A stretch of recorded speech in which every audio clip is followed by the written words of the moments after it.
کو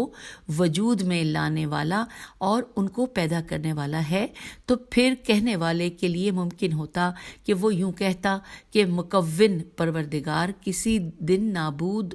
اور ختم ہو جائے گا، چونکہ جب اس کے اوپر پریشانی اور غصے جیسی چیزیں داخل ہو جاتی ہیں تو اس کا مطلب یہ ہے کہ اس کی ذات میں تغیر و تبدیلی داخل ہو رہی ہے، اور جب کسی ذات میں تغیر اور تبدیلی داخل ہو جائے تو پھر وہ فنا و نابودی سے محفوظ نہیں رہ سکتا، اور اگر ایسا ہو جائے تو مخلوق کی جانب سے خالق کی معرفت ہی نہیں ہو سکتی، اور اللہ تعالیٰ اس بابت سے بلند ہے جیسا کہ بلند ہونا چاہیے، اور جیسا کہ بڑا اور بزرگ ہونا چاہیے، اور تمام چیزوں کا خالق ہے اور اس کو کوئی محتاجی نہیں ہے، اور جب اسے کوئی محتاجی نہیں ہے تو پھر اس کی ذات کی حد بندی کرنا اور اس کی کیفیت بیان کرنا محال ہے۔ پس تم اس بات کو سمجھو اور غور کرو، اور یہاں پہ انشاءاللہ لکھا ہے اور ختم ہو گیا یہاں پہ انورٹڈ کاما۔ اب تیسرا پوائنٹ لکھا ہے ہمیں سمجھانے کے لیے کہ ہم سے بیان کیا محمد بن موسیٰ بن متوکل نے، انہوں نے کہا کہ ہم سے بیان کیا علی بن ابراہیم بن ہاشم نے، انہوں نے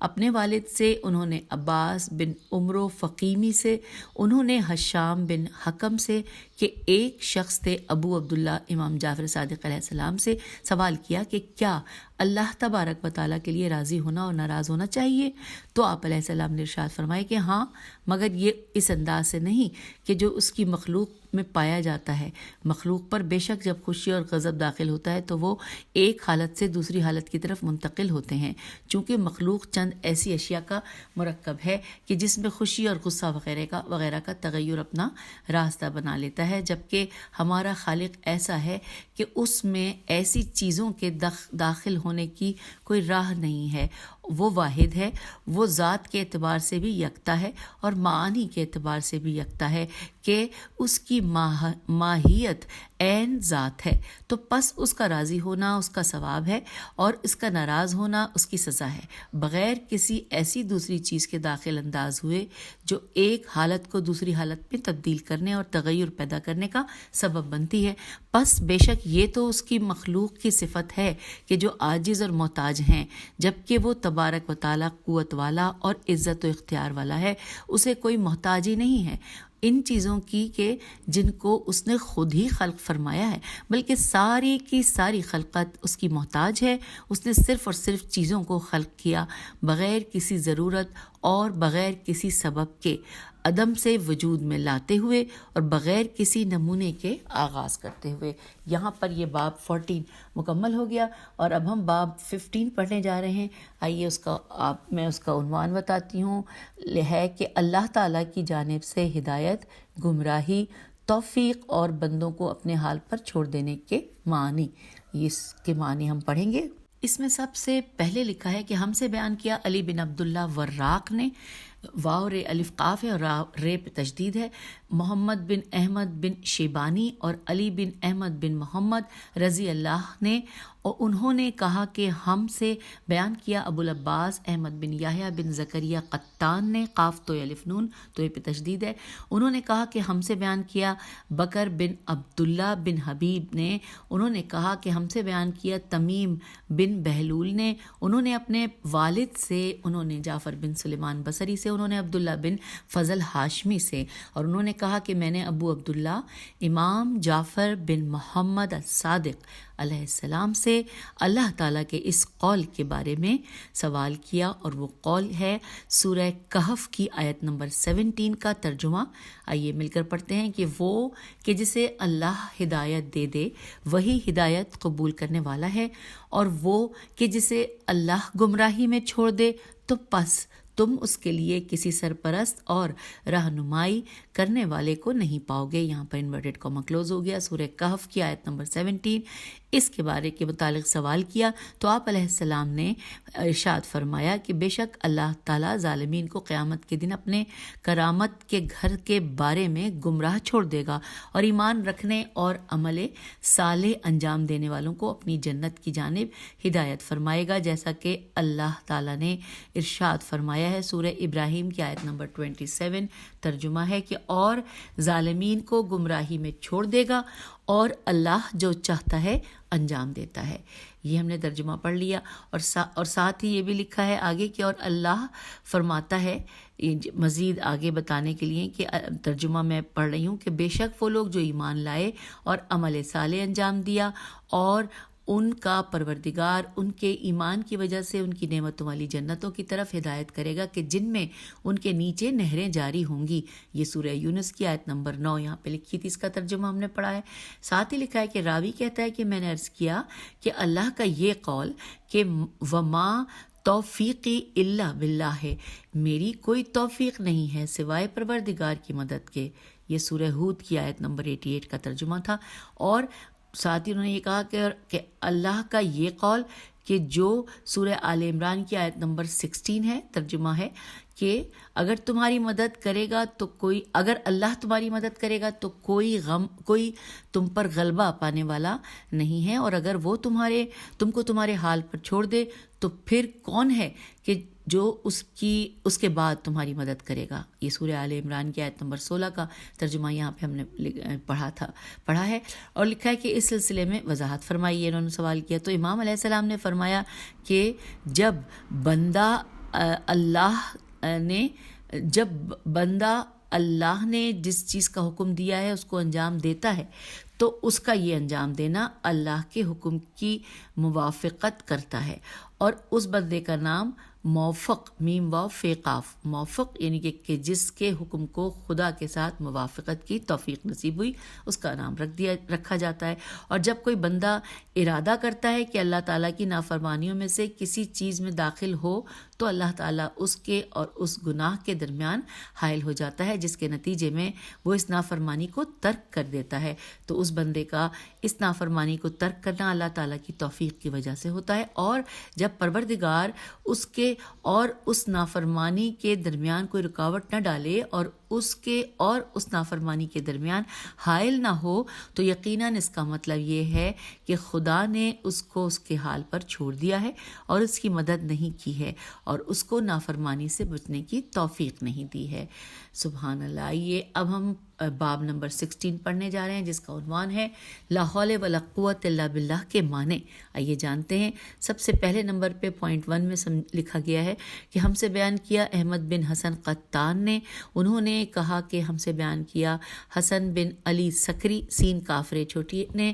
انہوں نے کہا کہ ہم سے بیان کیا ابو عبداللہ محمد بن زکریہ بصری نے، انہوں نے کہا کہ ہم سے بیان کیا جعفر بن محمد بن امارہ نے عین میم الف رے اور گول جو ہے ہوتا ہے نا جس کے اوپر تا کے گولتا، اور امارت نے، اور انہوں نے اپنے والد سے، انہوں نے جابر بن یزید جعفی سے، انہوں نے ابو جعفر محمد بن علی الباقر علیہ السلام سے. راوی کہتا ہے کہ میں نے امام علیہ السلام سے لا حول ولا قوت الا باللہ کے معنی کے متعلق سوال کیا تو آپ علیہ السلام نے فرمایا کہ اس کے معنی یہ ہے کہ کسی طاقت کے ہم مالک نہیں ہیں اللہ تعالیٰ کی نافرمانی سے بچنے کے بارے میں سوائے اللہ کی مدد سے، اور کسی قوت کے ہم مالک نہیں ہیں اللہ تعالیٰ کے اطاعت کرنے پر مگر یہ کہ اللہ عز و جل کی توفیق کے سبب. اور پھر بس اتنا ہی یہاں پہ لکھا ہے. اور اب باب نمبر 17 جس کی ہیڈنگ ہے کہ قرآن کے سوروں میں شروع میں آنے والے حروف مقطعات کے معنی.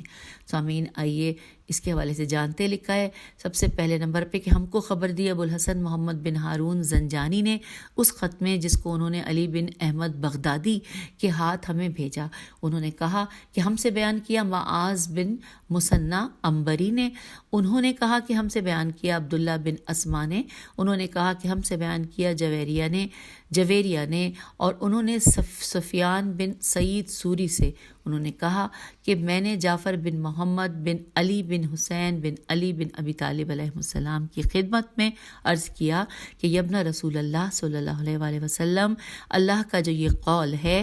اور ان کے معنی کیا ہے جو کہ سورہ بقرہ کے شروع میں آنے والے الف لام کے معنی ہیں کہ ان اللہ الملک، میں اللہ ہوں جو کہ بادشاہ ہوں، اور آل عمران کے شروع میں آنے والے الف لام میم کے معنی ہیں ان اللہ المجید کہ میں اللہ ہوں جو کہ بغیر استحقاق کے کرنے والا ہوں، اور الف لام میم صاد کے معنی ہیں کہ کہ میں کہتا ہوں ان اللہ المقتدر صادق، میں کہتا ہوں کہ جو اقتدار رکھنے والا اور صادق ہوں. اور الف لام را کے معنی ہیں ان اللہ الرؤوف، میں اللہ ہوں جو کہ مہربان ہوں. اور الف لام میم را کے معنی ہیں ان اللہ المحی الممیت الرزاق، میں اللہ ہوں جو زندہ کرنے والا، مارنے والا اور رزق دینے والا ہوں. اور کا ہا یا عین صاد کے معنی ہیں انا الکافی الہادی الولی العالم الصادق الوعاد، کہ میں کفایت کرنے والا، ہدایت کرنے والا، سرپرستی کرنے والا اور علم رکھنے والا اور وعدے کا سچا ہوں. اور طٰہٰ نبی صلی اللہ علیہ وآلہ وسلم کے ناموں میں سے ایک نام ہے، اور اس کے معنی ہے کہ یا طالب الحق الہادی الیہ، کہ اے حق کے طلب کرنے والے اور حق کی جانب ہدایت کرنے والے، ہم نے قرآن کو تم پر اس لیے نازل نہیں کیا کہ تم زحمت میں پڑ جاؤ، بلکہ اس لیے کہ تم اس کے ذریعے ہدف حاصل کرنے میں کامیاب ہو جاؤ. اور توسین کے معنی ہے انا طالب السمیع، کہ میں طالب کرنے والا، سننے والا ہوں. اور توسین میم کے معنی ہے انا طالب السمیع المبدی المعید، کہ میں طلب کرنے والا، سننے والا اور بغیر کسی وسیلے کے خلقت کی ابتدا کرنے والا ہوں اور اس کو لوٹانے والا ہوں. اور یاسین یہ نبی صلی اللہ علیہ وآلہ وسلم کے ناموں میں سے ایک نام ہے، جس کے معنی ہیں یا ایھا السامع للوحی والقرآن الحکیم انک لمن المرسلین علی الصراط المستقیم. سورہ یاسین. اے وحی کے سننے والے، قرآن حکیم کی قسم، یقیناً تم مرسلین میں سے ہو صراط مستقیم پر. اور صاد تو ایک چشمہ ہے جو عرش کے نیچے بہہ رہا ہے، اور یہ وہی ہے جس سے نبی صلی اللہ علیہ وآلہ وسلم نے معراج کے موقع پر وضو کیا تھا. اور اس میں جبرائیل علیہ السلام روزانہ ایک دفعہ داخل ہو کر غوطہ لگاتے ہیں، پھر اس سے باہر آتے ہیں اور اپنے بالوں کو حرکت دیتے ہیں. بس ان کے بالوں میں سے کوئی قطرہ نہیں گرتا، مگر یہ کہ اللہ تبارک و تعالیٰ اس سے ایک فرشتے کو خلق فرماتا ہے جو اللہ کی تسبیح و تقدیس و تکبیر و تحمید قیامت تک کرتا رہے گا. اور حامیم تو اس کے معنی ہیں الحمید المجید، کہ وہ جو قابل حمد ہے، وہ بزرگوار ہے. اور حامیم عین سین قاف تو اس کے معنی ہیں الحلیم المسیب العالم السمیع القادر القوی، وہ حلیم و بردبار، ثواب عطا کرنے والا، علم رکھنے والا اور سننے والا، قدرت والا اور قوت والا ہے. اور قاف کے حوالے سے لکھا ہے کہ قاف جو ہے وہ یہ تو ایک ایسا پہاڑ ہے کہ جس نے زمین کا احاطہ کیا ہوا ہے، اور اسی سے آسمان کی شادابی ہے، اور اسی کے ذریعے اللہ نے زمین کو اہل زمین پر گرا دینے سے روک رکھا ہے. اور نون یہ تو ایک نہر ہے جنت میں، اللہ نے اس نہر سے فرمایا کہ جم جا تو وہ جم گئی اور روشنائی میں منتقل ہو گئی. اور پھر اللہ نے قلم سے فرمایا کہ لکھ، تو قلم نے لوح محفوظ میں جو کچھ ہو چکا ہے اور قیامت تک جو کچھ ہونے والا ہے اسے تحریر کر دیا. تو پس روشنائی نور کی روشنائی ہے، اور قلم نور کا قلم ہے، اور لوح نور کی لوح ہے. سفیان کہتا ہے کہ میں نے عرض کیا کہ یبنا رسول اللہ صلی اللہ علیہ وآلہ وسلم، آپ مجھے لوح، قلم اور روشنائی کے متعلق کچھ مزید بیان فرمائیے اور مجھے تعلیم دیجیے ان چیزوں میں سے جس کی اللہ نے آپ علیہ السلام کو تعلیم دی ہے. تو امام علیہ السلام نے فرمایا کہ اے ابن سعید، اگر تم جواب کے اہل نہ ہوتے تو میں تمہیں جواب نہ دیتا. سنو، پس نون ایک فرشتہ ہے جو قلم تک پہنچاتا ہے، جو ایک فرشتہ ہے. پھر قلم اپنے کو لوح تک پہنچاتا ہے جو ایک فرشتہ ہے. لوح اسرافیل علیہ السلام تک پہنچاتا ہے. اسرافیل علیہ السلام میکائیل علیہ السلام تک پہنچاتا ہے. میکائیل علیہ السلام جبرائیل علیہ السلام تک پہنچاتا ہے اور جبرائیل علیہ السلام انبیاء اور رسولوں صلوات اللہ علیہ السلام تک پہنچاتے ہیں. راوی کہتا ہے کہ پھر امام علیہ السلام نے مجھ سے فرمایا اٹھ جاؤ اے سفیان، تم پر اس سے زیادہ بیان کرنا امن دینے والا نہیں ہے. اور یہاں پہ یہ مکمل ہو گیا. اب دوسرے پوائنٹ ہے، اسی حوالے سے بتایا گیا ہے کہ ہم سے بیان کیا احمد بن زیاد جعفر حمدانی رضی اللہ نے. انہوں نے کہا کہ ہم سے بیان کیا علی ابن ابراہیم نے، انہوں نے اپنے والد سے، انہوں نے یحییٰ بن ابی عمران سے، انہوں نے یونس بن عبد الرحمن سے، انہوں نے سعدان سے، سین عین دال الف نون، انہوں نے سعدان سے، انہوں نے ابو بصیر سے، انہوں نے ابو عبداللہ امام جعفر صادق علیہ السلام سے کہ آپ علیہ السلام نے فرمایا کہ الف لام میم یہ اللہ کے اس اسم اعظم کے حرفوں میں سے ہیں کہ جس کو قرآن میں مختلف اجزاء کی شکل میں بیان کیا گیا ہے کہ نبی صلی اللہ علیہ وآلہ وسلم اور امام علیہ السلام ان کے اجزاء کو جوڑ کر اس کی تالیف کر لیتے ہیں. پس جب اس کے ذریعے سے وہ دعا مانگتے ہیں تو وہ مستجاب ہوتی ہے. پھر لکھا ہے ذالک الکتاب لا ریب فیہ ھدی للمتقین کہ یہ وہ کتاب ہے کہ جس میں ذرہ برابر شک نہیں ہے، متقین کے لیے ہدایت ہے. فرمایا کہ یہ ہمارے شیعوں کے متعلق بیان ہے. پھر لکھا ہے کہ الذین یؤمنون بالغیب ویقیمون الصلاۃ ومما رزقناہم ینفقون کہ وہ لوگ کہ جو غیب پر ایمان لائے ہیں، نماز کو قائم کرتے ہیں اور ان کو جو ہم نے رزق دیا ہے اس میں سے انفاق کرتے ہیں. یہ سورہ بقرہ کی آیت نمبر 3 تھی جو ابھی ہم نے پڑھی اور ترجمہ پڑھا. اس کے سلسلے میں فرمایا کہ جو کچھ ہم نے انہیں تعلیم دی ہے اس سے باخبر ہوتے ہیں اور جو کچھ قرآن میں سے ہم نے ان کو سکھایا ہے اس میں تابع داری کرتے ہیں. انورٹڈ کاما کلوز ہو گیا. اب تیسرے نمبر پہ اسی بیان کو سمجھانے کے لیے، یعنی یہ جو باب ہم نے آغاز کیا تھا اس میں سمجھانے کے لیے لکھا ہے کہ ہم سے بیان کیا محمد بن حسن بن احمد بن ولید رحمۃ اللہ نے. انہوں نے کہا کہ ہم سے بیان کیا محمد بن حسن صفار نے، انہوں نے ابراہیم بن ہاشم سے، انہوں نے حسن بن محبوب سے، انہوں نے علی بن رعاب رے حمزہ الف بے رعاب سے، اور انہوں نے محمد بن قیس سے. انہوں نے کہا کہ میں نے ابو جعفر امام محمد باقر علیہ السلام سے سنا کہ ایک دفعہ اختب الف خیت توئبے اختب کے دونوں فرزند حی اور ابو یاسر اہل نجران کے یہود کے ایک گروہ کے ساتھ رسول اللہ صلی اللہ علیہ وآلہ وسلم کی خدمت میں حاضر ہوئے اور کہا کہ آپ جس کا تذکرہ کرتے ہیں کہ اللہ تعالیٰ نے آپ پر نازل کیا ہے اس میں الف لام میم نہیں ہے. تو آپ صلی اللہ علیہ وآلہ وسلم نے فرمایا کہ یقیناً ہے. انہوں نے کہا کہ کیا یہ آپ کے پاس جبرائیل علیہ السلام اللہ تعالیٰ کے پاس سے لے کر آئے ہیں؟ تو آپ صلی اللہ علیہ وآلہ وسلم نے فرمایا کہ ہاں. انہوں نے کہا کہ یقیناً آپ سے پہلے انبیاء مبعوث کیے گئے ہیں، لیکن ہم ان میں سے کسی نبی کی مدت حکومت اور ان کی امت کی مدت کے متعلق اس کے علاوہ کوئی بات نہیں جانتے جو آپ صلی اللہ علیہ وآلہ وسلم نے بیان کی ہے. تو امام باقر علیہ السلام فرماتے ہیں کہ پھر حی بن اختب اپنے ساتھیوں کے روبرو آیا اور ان سے کہا کہ الف یعنی 1، لام یعنی 30 اور میم یعنی 40، تو یہ 71 سال ہو گئے. تو تعجب ہے ان لوگوں کے بارے میں کہ جو ان کے دین میں داخل ہو رہے ہیں کہ جس کی سلطنت اور جس کی امت کی مدت 71 سال ہوگی. امام علیہ السلام فرماتے ہیں کہ پھر وہ رسول اللہ صلی اللہ علیہ وآلہ وسلم کے روبرو آیا اور کہا اے محمد صلی اللہ علیہ وآلہ وسلم کیا اس کے ساتھ کچھ اور بھی ہے؟ تو آپ صلی اللہ علیہ وآلہ وسلم نے فرمایا کہ ہاں. اس نے کہا پیش کیجئے. آپ صلی اللہ علیہ وآلہ وسلم نے فرمایا کہ الف لام میم صاد.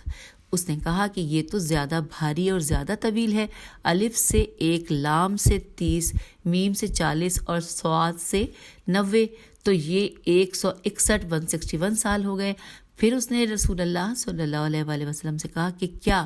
اس کے ساتھ کچھ اور بھی ہے؟ آپ علیہ السلام نے فرمایا کہ ہاں. اس نے کہا پیش کریں. تو آپ صلی اللہ علیہ وآلہ وسلم نے فرمایا کہ الف لام را. اس نے کہا کہ یہ بھی بھاری اور طویل ہے، الف سے 1، لام سے 30 اور را سے 200۔ پھر اس نے رسول اللہ صلی اللہ علیہ وآلہ وسلم سے کہا کہ کیا اس کے ساتھ کچھ اور بھی ہے؟ تو آپ صلی اللہ علیہ وآلہ وسلم نے فرمایا کہ ہاں۔ اس نے کہا پیش کیجئے۔ آپ صلی اللہ علیہ وآلہ وسلم نے فرمایا الف لام میم را۔ اس نے کہا کہ یہ بھی بھاری اور طویل ہے، الف سے 1، لام سے 30، میم سے 40 اور را سے 200۔ پھر اس نے آپ صلی اللہ علیہ وآلہ وسلم سے کہا کہ کیا اس کے ساتھ کچھ اور بھی ہے؟ تو آپ صلی اللہ علیہ وآلہ وسلم نے فرمایا کہ ہاں۔ اور تو ان لوگوں نے کہا کہ ہم پر آپ کا معاملہ غیر واضح ہو گیا ہے، بس ہم نہیں سمجھ پاتے کہ آپ کے سامنے کیا پیش کرے۔ پھر وہاں سے اٹھ گئے۔ پھر ابو یاسر نے اپنے بھائی حی سے کہا کہ کیا ہاتھ آیا تیرے؟ شاید محمد صلی اللہ علیہ وآلہ وسلم کے پاس ان باتوں اور اس سے زیادہ کبھی علم جمع شدہ ہے۔ راوی کہتا ہے کہ پس ابو جعفر امام محمد باقر علیہ السلام نے اس بات کے بیان کے اختتام پر ذکر فرمایا کہ یہ آیتیں ان میں نازل کی گئی ہیں کہ جن کے لیے قرآن نے کہا ہے کہ ترجمہ پڑھتے ہیں سورہ آل عمران کی آیت نمبر 70 کہ اس قرآن میں کچھ آیات محکمات ہیں جو ام الکتاب ہیں اور دوسری کچھ متشابہات ہیں۔ یہاں پہ باب ختم ہو گیا، یعنی یہ ہم نے ترجمہ پڑھا سورہ آل عمران کی آیت نمبر 70 تک۔ لکھا ہے فرمایا یہ آیتیں حی اور ابو یاسر اور ان کے ساتھیوں کی تعویل سے ہٹ کر دوسرے معنی میں جاری ہوتی ہیں۔ اب یہ ختم ہو گیا اور اب چوتھے نمبر پہ ہم پڑھنے جا رہے ہیں کہ اس کے حوالے سے کیا کچھ موجود ہے۔ لکھا ہے کہ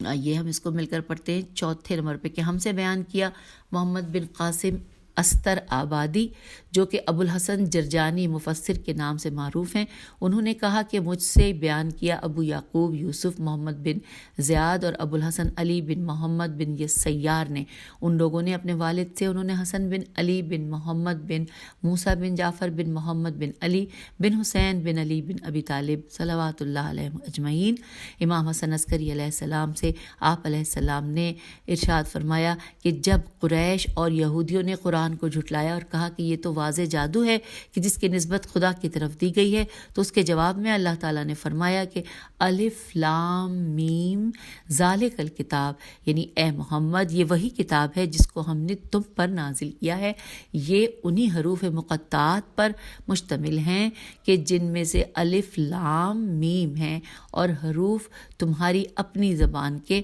اور تمہارے اپنے حروف ہجائیہ یعنی حروف تہجی میں سے ہیں، اور تو تم اس کی مثل لے آؤ اگر تم اپنے دعوے میں کہ یہ قرآن خدا کی جانب سے نہیں ہے سچے ہو، تو تم لوگ اس کام کے سلسلے میں تمام اپنے گواہوں کی مدد طلب کر لو۔ اور پھر اللہ تعالیٰ نے اپنے اس قول کہ یہ قول جو ہے یہ سورہ اسراء کی آیت نمبر 88 اپنے قول کہ تم کہہ دو کہ اگر تم انسان اور جنات اس بات پر اکٹھے ہو جائیں کہ اس قرآن کی مثل لے آئیں تو وہ اس کی مثل نہیں لا سکیں گے، اگرچہ ان میں سے کچھ دوسرے کچھ کے لیے پشت پناہ و مددگار ہی کیوں نہ ہو جائیں۔ یہ ترجمہ سورہ اسراء آیت نمبر 88 پڑھا لکھا ہے، واضح کر دیا کہ وہ لوگ اس بات پر قادر نہیں ہیں۔ پھر اللہ تعالیٰ نے ارشاد فرمایا الف لام میم، یہ وہ قرآن ہے کہ جس کا آغاز الف لام میم سے ہو رہا ہے۔ یہ کتاب وہ ہے کہ جس کے ذریعے سے میں نے تم کو موسیٰ علیہ السلام کی اور ان انبیاء کی جو دوبارہ جملہ پڑھتے جس کے ذریعے سے میں نے تم کو موسیٰ علیہ السلام کی اور ان کے انبیاء علیہ السلام کی جو ان کے بعد آئے خبر دی ہے۔ اے محمد صلی اللہ علیہ وآلہ وسلم، ان انبیاء نے بنی اسرائیل کو اس بات سے خبردار کر دیا تھا کہ عنقریب تم پر ایک ایسی کتاب عزیز نازل ہونے والی ہے کہ اب یہاں پر جو یہ ہے سورہ حام میم سجدہ کی آیت نمبر 42 لکھی ہے اور اس کا ترجمہ آئیے پہلے وہی پڑھ لیتے ہیں۔ لکھا کہ پھر دوبارہ سے تھوڑا سا پہلے سے لے کے چلتے کہ ان انبیاء کو جو ان کے بعد آئے خبر دی اے محمد صلی اللہ علیہ وآلہ وسلم، ان انبیاء نے بنی اسرائیل کو اس بات سے خبردار کر دیا تھا کہ ان قریب تم پر ایک ایسی کتاب عزیز نازل ہونے والی ہے کہ، اب یہاں پہ ہم نے ترجمہ پڑھنا ہے سورہ حامیم سجدہ کی آیت نمبر 42 کا، کہ باطل نہ تو اس کے آگے بھٹک سکتا ہے نہ اس کے پیچھے سے، کیوں خوبیوں والے حکیم و دانا پروردگار کی بارگاہ سے نازل ہوئی ہے۔ یہ ترجمہ مکمل ہوا، اور پھر لکھا ہے کہ اس میں کوئی شک اس میں کوئی ریب و شک نہیں ہے، اور کوئی شک نہیں ہے اس بات میں کہ یہ ان لوگوں پر ظاہر و آشکار ہے جیسا کہ ان کو اس قرآن سے ان کے انبیاء نے باخبر کر دیا تھا کہ بے شک محمد صلی اللہ علیہ وآلہ وسلم نام کا ایک نبی آنے والا ہے، جس کے اوپر ایک ایسی کتاب نازل ہوگی کہ جس کو باطل مٹا نہیں سکے گا، اور وہ اس کی امت تمام حالتوں میں اس کی تلاوت کرے گی۔ سامعین، ابھی جو ہم پڑھ رہے ہیں باب، اس میں مزید 3-4 صفحات موجود ہیں جس کو ہم اس نے ٹائم ہمارا کیونکہ 30 منٹ سے زیادہ ہو گئے تو شاید ہم اس کو اس نشست میں مکمل نہ کر پائیں، لیکن ہم نے جہاں سے چھوڑا ہے ہم وہیں سے آگے چلیں گے اور اس کے بعد اگلے باب کی جانب جائیں گے۔ ہم ابھی حروف مقطعات کے بارے میں بہت کچھ پڑھ رہے ہیں اور جان رہے ہیں، جو کہ باب نمبر 17 پہ ہم نے شروع کیا ہے۔ تو آئیے اب اجازت دیجیے اور ساتھ ہی اگلی نشست میں تشریف لے آئیے۔ خدا حافظ، فی امان اللہ۔